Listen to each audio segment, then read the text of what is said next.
Dengan garis pantai sepanjang 81.000 km atau terpanjang kedua di dunia, Indonesia memiliki beragam jenis biota laut. Belum semua dapat dimanfaatkan, termasuk sebagian hewan yang masih dianggap sebagai sampah laut. Sebagian dari kita menamakannya bulu babi dan sebagian lagi menyebutnya sebagai landak laut. Dan kebanyakan dari kita menganggapnya sebagai hewan berbisa yang menjadi sampah di pantai dan terumbu karang. Tanpa menyadari betapa besar potensi daripada landak laut ini sebagai komoditi ekspor Kepulauan Nusantara. Dan seberapa besar potensinya? Mari kita ikuti dalam cerita dari sahabat berikut.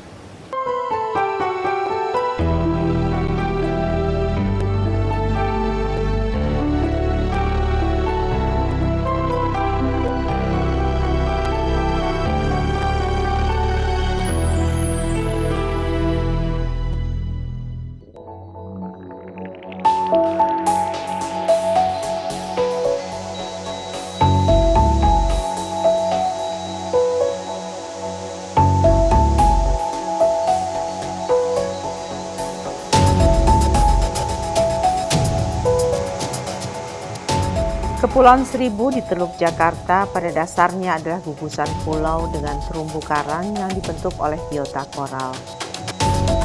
Salah satunya adalah Pulau Pari.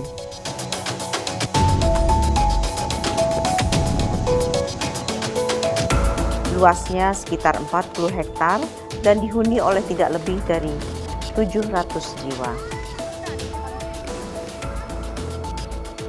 Antara tahun 1999 hingga 2003, warga Pulau Pari tidak hanya melaut untuk menangkap ikan, tapi juga mencari penghasilan tambahan sebagai petani rumput laut.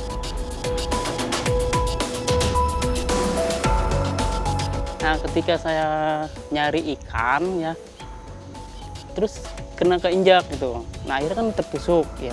Memang tapi nggak bahaya gitu. Dari situlah saya tuh kenal sama bulu babi tersebut. Dari semenjak saya ngejaring nginjak itu, saya kenal dari situ. Nah, kebetulan pas saya nginjak itu ya udah kan akhirnya saya bawa ke pesisir laut, pesisir pantai. Ya udah dipiara gitu di tris ya, di kolam kecil lah. Keesokan harinya ngejaring lagi, dapat lagi, ya udah ditaruh juga di keramba. Nah, di situ dia berkembang biak. Semula sebagaimana nelayan Pulau Pari lainnya, Ilyas tidak pernah menganggap landak laut bernilai apa-apa. Awalnya sih memang nggak tahu itu manfaatnya buat apa gitu, nggak tahu. Nah, kebetulan pas ketika ada sebagian orang Jakarta mungkin dari survei penelitian, nah, bulu babi itu menurut orang penelitian dari LIPI, nah, buat obat. Sejak saat itulah, tepatnya tahun 2010, Ilyas dan kawan-kawannya mulai tertarik menggeluti budidaya landak laut sebagai usaha sampingan mereka. Dengan penampakannya yang berduri, landak laut memang sering salah dimengerti.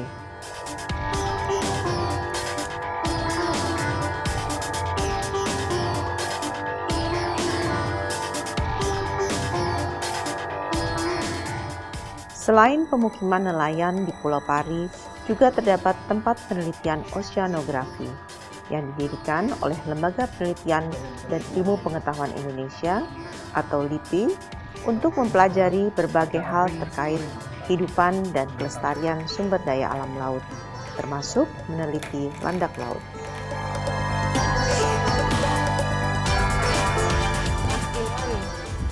Apa sih sebenarnya hewan landak laut ini, bisa dijelaskan supaya masyarakat awam itu nggak salah pengertian mengenai hewan ini? Ya, jadi landak laut ini kan banyak orang yang berpikir kalau ini udah nggak berguna gitu, Bu. Sebenarnya potensinya besar sekali. Kan dia itu bisa digunakan sebagai makanan. Kemudian dia juga berfungsi untuk menyeimbangkan ekosistem di laut, seperti itu. Terus penyebarannya di Indonesia, luasan penyebarannya dan ada jenis-jenisnya? Benar, Bu. Jenisnya banyak sekali. Kalau menurut Clark and Rowe tahun 1970 itu ada sekitar 84 yang tercatat di Indonesia. 84 Spesies dan itu sebagian bisa dikonsumsi. Memang. Jadi maksudnya sebagian ada juga yang nggak bisa dikonsumsi. betul sekali. Ada yang memang tidak bisa dimanfaatkan. Tapi mereka memiliki fungsi secara ekologis. Jadi tetap penting bagi alam. Dan penyebarannya mulai dari ujung timur sampai barat saya yakin ada. Seluruh perairan Indonesia ada. Betul. Mulai dari riflet dari pantai-pantai gini sampai ke laut dalam. Apa saja potensinya sebagai sumber daya alam dari laut? Utamanya memang sebagai bahan makanan, Ibu. Jadi bagi manusia itu dikenal, kalau di Jepang kita tahu ada uni. Uni. Betul, Ibu. Itu kan terkenal sekali dan harganya mahal kita tahu. Sedangkan Indonesia ini kan potensinya luar biasa sekali untuk landak laut ini. Apa saja kandungannya yang ada di dalam landak laut ini yang berkhasiat untuk manusia? Ya, jadi kita sudah melakukan penelitian, banyak yang diteliti oleh para peneliti terdahulu bahwa kandungan dari telur bulu babi ini atau landak laut ini itu memiliki banyak sekali vitamin A, vitamin B, kemudian EPA DHA yang berguna untuk otak, juga untuk asam amino esensial yang dibutuhkan oleh tubuh untuk membentukkan protein dan sebagainya. Jadi ya dipercaya juga sebagai obat oleh masyarakat tradisional seperti itu. Apa saja harus diperhatikan dalam membudidayakan landak laut ini? Iya, jadi faktor utama memang untuk budidaya landak laut itu ketersediaan pakan memang. Jadi jenis pakan itu ternyata juga bisa menentukan kualitas dari telur landak laut ini. Pakan itu maksudnya yang disediakan oleh alam atau kalau budidaya kita yang memberikan betul sekali, makanannya itu? Betul sekali seperti itu. Dan yang kedua itu faktor lingkungan. Bagaimana kualitas perairan? Oh, harus yang bersih juga atau dia? Betul. Memang itu tergantung. Bukannya landak laut itu adalah binatang yang katakanlah jorok apa gimana gitu ya? Bisa hidup di perairan kotor juga bisa kan? Tergantung spesies. Ada yang memang dia booming di habitat yang sudah rusak, tetapi ada banyak juga yang membutuhkan kualitas air yang bagus sebenarnya. Yang bersih, perairan yang bersih. Betul sekali. Kalau tercemar itu malah kadang-kadang ya sedikit sekali jenisnya seperti itu. Dan mungkin itu membedakan kualitas dari dalamnya itu? Telurnya itu telurnya. Sendiri. Betul sekali. Jadi gonat. Gonat. Kita bilangnya sebagai gonat ya. Jadi kalau kita ingin kualitas yang bagus, tentu saja lingkungannya juga harus kita jaga seperti itu. Jenis landak laut amatlah banyak. Landak laut yang dibudidaya nelayan Pulau Pari adalah jenis yang biasa hidup di gugusan Kepulauan Seribu, yakni yang berduri panjang dan hitam. Sampai 2-3 dasawarsa silam mungkin tidak terbayangkan bahwa landak laut yang selama ini kita hindari karena durinya berbisa, kini justru dibudidayakan dalam suatu peternakan khusus. Seperti apa peternakannya? Mari kita lihat bersama.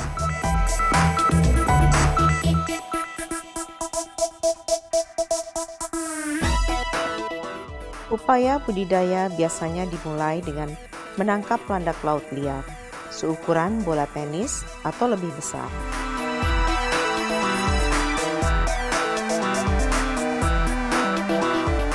Landak laut liar lalu ditampung dalam keramba. Awalnya nelayan Pulau Pari memanfaatkan bekas keramba ikan kakap sebagai tempat budidaya landak laut. Kita buat keramba itu sendiri yang sekarang itu berukuran 5 kali 10 tuh, yang tingginya 3 meter. Keramba tersebut kita isi 1.000 sampai 4.000 ekor. Seminggu sekali kita kontrol. Kita nggak sempat ngasih makan. Dia bisa makan pasir atau batu-batuan di situ sini. Pakan utama landak laut adalah lamun dan Glacilaria liar. Budidaya landak laut atau bulu babi itu sederhana banget gitu ya. Tidak selalu kita fokus misalnya satu orang kita bagian, nggak juga seperti itu sih.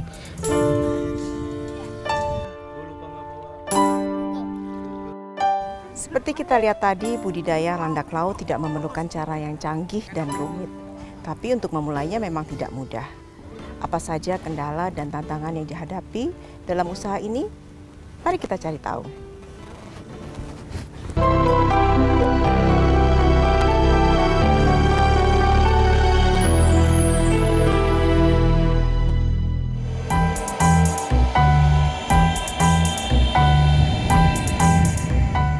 Landak laut yang semula dianggap sampah mulai dilirik para nelayan Kepulauan Seribu sebagai salah satu biota laut yang bermanfaat dan memiliki nilai ekonomi tinggi.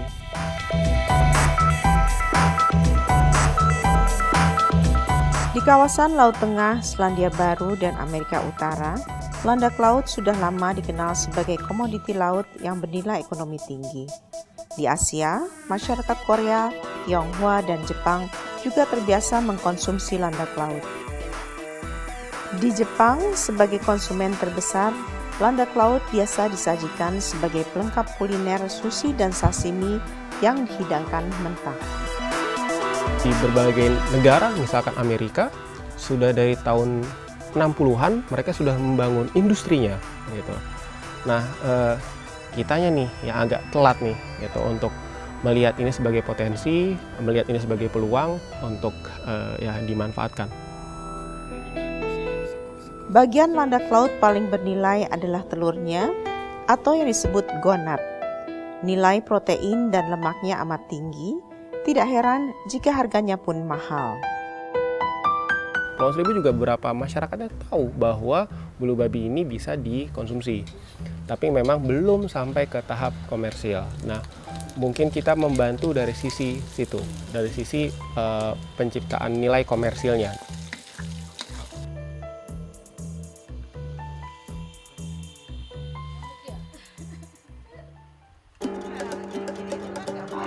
Yuri Pratama, seorang pemuda Jakarta, adalah pendiri komunitas Ocindonesia. Kegiatannya terfokus pada bisnis yang menekankan prinsip kebersamaan dengan memaksimalkan potensi maritim, khususnya landak laut. Kerjasamanya modelnya kayak itu dia, kelompok-kelompok, masing-masing pulau itu ada kelompok-kelompoknya. Variatif, maksudnya nggak semua pulau mengadopsi pola yang sama juga. Apa sih ada pengalaman unik yang dialami dalam pengembangan landak laut ini? Pengalaman unik ya Bu ya? Waduh, pengalaman unik banyak. Tapi yang paling unik yang saya rasakan sebenarnya Kepulauan Seribu masih terbiasa dengan pola hidup nelayan tangkap. Jadi belum sampai beralih sepenuhnya kepada nelayan budidaya. Gitu. Jadi itu yang perlahan-lahan lah kita upayakan perlahan-lahan, karena nggak mungkin kita mengubah gaya hidup, pola hidup, siklus ekonomi seseorang atau masyarakat bahkan. Ada yang mengira bahwa kita cuma buang-buang waktu, buang-buang tenaga. Jadi pengalaman ini waktu awal-awal pendirian itu untuk betul, meyakinkan masyarakat bahwa sangat bulu sulit. babi ini punya Betul. nilai komersial yang tinggi Betul. ya. Terus berapa modal awal untuk memulai budidaya landak laut landak ini, laut ya. ini? Wah, kalau bicara bisnis pasti bicara modal. Nah, kalau modal sebenarnya bisa seminim mungkin sebenarnya. Bayangkan dari satu keramba ukurannya nggak usah besar-besar, 4 kali 6 saja. Itu yang kita keluarkan mungkin hanya sekitar 2 atau 3 juta. Jadi Omsetnya jadi berapa Nah, tuh dalam berapa lama sih itu? omsetnya, kalau omsetnya kan tergantung musim panen Bu. Setahun kita bisa 2 kali. Nah, kalau untuk yang Kepulauan Seribu ya, jadi sekali lagi masing-masing daerah itu bisa berbeda-beda. Durasi musimnya juga berbeda. Jadi kalau yang di Kepulauan Seribu ini misalkan ini sebenarnya April ini sudah mulai masuk masa panen.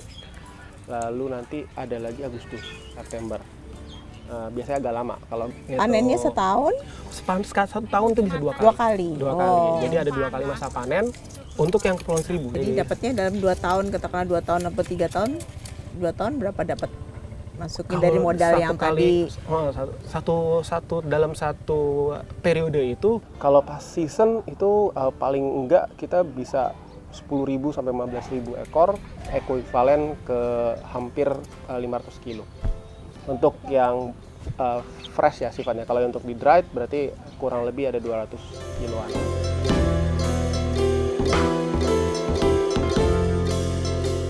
Yuri Pratama tentu tidak sendiri. Di Kepulauan Seribu, upaya budidaya landak laut tidak mungkin bisa berkembang tanpa upaya kelompok nelayan setempat. Apa saja pengalaman mereka? Mari kita lihat bersama.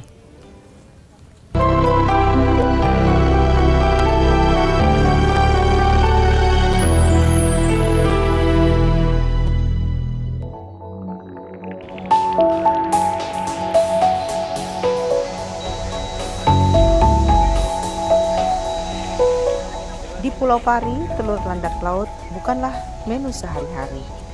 Tapi pengunjung yang mengetahui kandungan dan manfaatnya kerap memesan masakan landak laut ala Pulau Pari.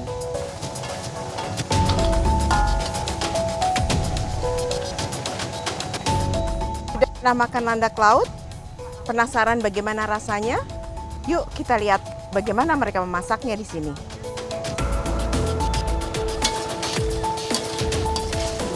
Lagi masak apa ini, Bu?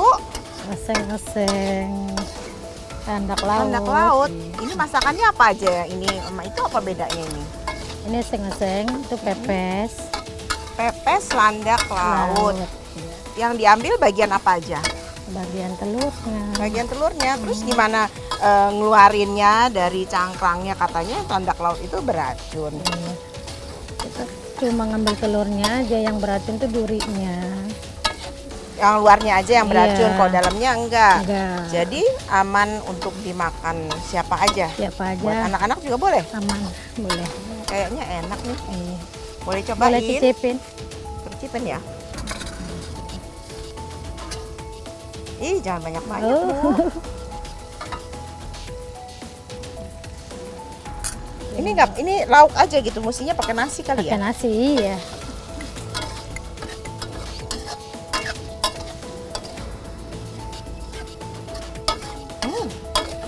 Enak. Para peternak landak laut Pulau Pari tergabung dalam kelompok nelayan Jaya Bahari yang juga mengembangkan budidaya ikan dan rumput laut. Ketuanya adalah Ujang Jabar. Ujang Jabar yang lahir di Pulau Pari 50 tahun silam pernah meraih penghargaan sebagai petani berprestasi pada tahun 2007. Ujang, sejak kapan kelompok peternak landak laut ini di Pulau Seribu ini mulai berdiri? Sejak 2010, Bu. Berapa banyak warga yang ikut beternak landak laut ini? Masih satu kelompok, Bu. Cuma satu kelompok iya, aja. Kelompok kami sekitar 8 sampai 10 orang. Masih 10 orang. Tapi udah maju ya dari berdirinya sampai sekarang tuh maju ya, Pak? Ya maju sih belum gitu. Jadi Lah. artinya cuman kita coba Hmm. sampai sejauh mana budidaya landak laut ini gitu kan. Terus berapa besar produksinya landak laut ini dari kelompok Bapak? Kita coba pernah 100 kilo per bulan. Per bulan 100 kilo. Kering. Kalau kering kali berapa tuh harganya per kilo? 100.000. 100.000. Iya. Jadi tapi udah lumayan ya, udah. Lumayan gitu.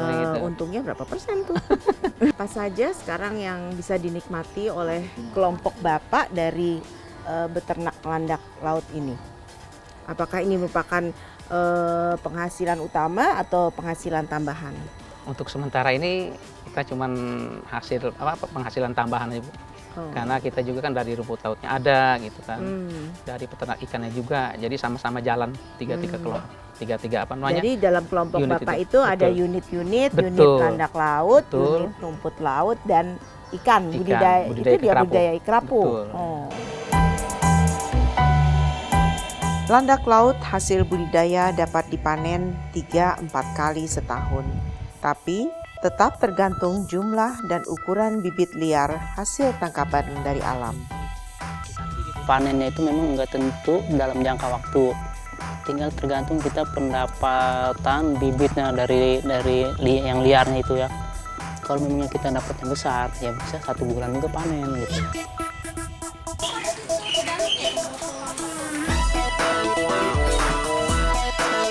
Di musim panen pada tahun 2013, peternak landak laut Pulau Pari memperoleh hasil besar. Keramba-keramba mereka menghasilkan tidak kurang dari 100 kg telur landak laut. Harganya berkisar antara 100 hingga 200 ribu rupiah per kilogram. Permintaan itu Yuri udah 1 bulan itu satu kuintal kering. Iya udah. Saya pernah dulu melebihi kuota dulu pernah. Alhamdulillah waktu itu 1 bulan itu kuotanya lebih daripada 1 kuintal.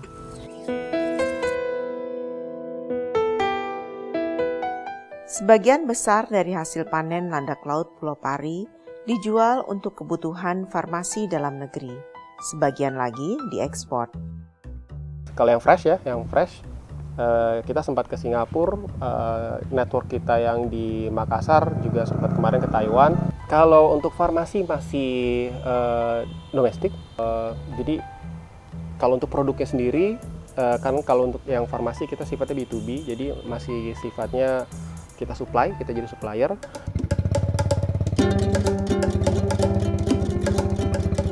Seperti usaha budidaya rumput laut, pengembangan peternakan landak laut di Pulau Pari ternyata juga harus bersaing dengan komoditas lainnya, yakni pariwisata yang terus meningkat setiap tahunnya. Pulau Pari ini wisatanya ya mulai maju, yang mengakibatkan masyarakat nelayan itu berkecimpung di budidaya, terutama budidaya landak laut ya sedikit. Namun, Ujang Jabar tidak pernah berputus asa untuk terus meyakinkan anggota kelompok nelayan Jaya Bahari bahwa budidaya landak laut adalah bagian dari kehidupan mereka sebagai nelayan. Kendala lainnya lebih bersifat teknis. Salah satunya, hingga kini peternak landak laut Pulau Pari belum menemukan material yang cukup kuat untuk bahan keramba. Banyak faktornya, contoh misalnya jaring itu digigitin sama dia, sama gonatnya. 4 kali coba, bahannya berbeda-beda, 3 kali berbeda, 1 kali yang sama. Tetap kita nggak kuat. Meski mengalami berbagai tantangan, Ujang Jabar bersama kelompok nelayan Pulau Pari lainnya tak pernah putus asa. Karena menjadi nelayan telah menjadi panggilan jiwa mereka sebagai orang Pulau Seribu.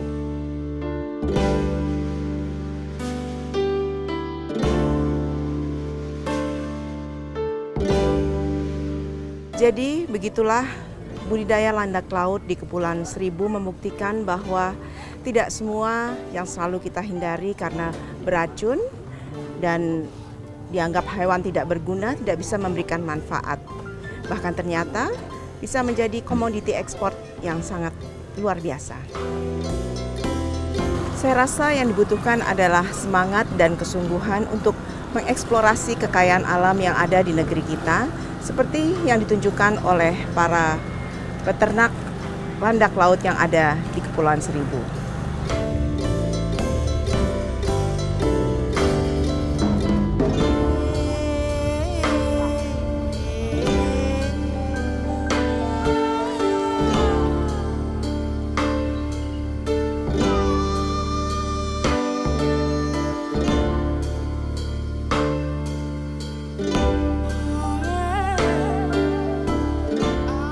Assalamualaikum, saya Titi Soeharto. Jangan lewatkan cerita dari sahabat yang lebih menarik minggu depan.